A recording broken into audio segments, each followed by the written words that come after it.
Aviation Minister Hadi Sirika says there is much improvement in the sector since the coming on board of the President Muhammadu Buhari administration. The minister at the weekly executive briefing of the press at the Presidential Villa, Abuja, says there is now approval for civil aviation security personnel to bear arms. He also spoke strongly about a 100% refund of airfares to passengers after a 2-hour delay by national and international carriers. State House correspondent Gideon Efade reports. There is no job loss as the aviation sector needs more competent hands to operate, says Minister Hadi Sirika as he briefs the State House press corps on the achievements of his ministry since receiving the baton to lead the sector.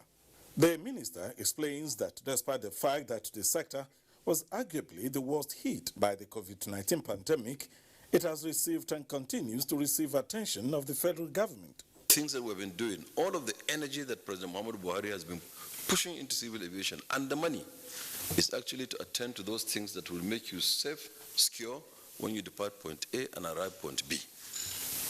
I am putting this forward so that we understand where we're coming from, and the achievements and the things that we've done are all around this focus.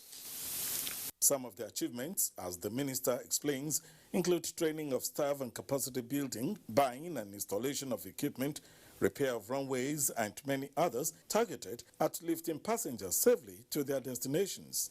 And these include the establishment of cargo and agro-allied terminals across states to move agricultural produce both within and outside the country. The roadmap also includes the creation of a leasing company which will, in addition to leasing of equipment, help to facilitate loans. Already designate our 4 airports. We achieved that as export processing zone, and you know that it will create, around the airport a more efficient, business-friendly trade environment, with less bureaucracy on one side, and of course red tapeism, because of the associated fiscal incentives and packages that the Ministry of Trade and Investment had done.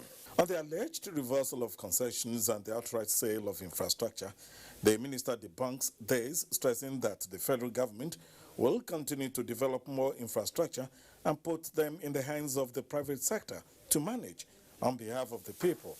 There are scientific ways now, using technology, to keep our airports safe. So there are competent people, brainy people, people with kids, that are into ICT and so on, that will participate in our AFSEC, aviation security. And Mr. President has approved that they bear arms and they have sniper dogs or sniffer dogs. In the State House, Jide Onifade, NT News.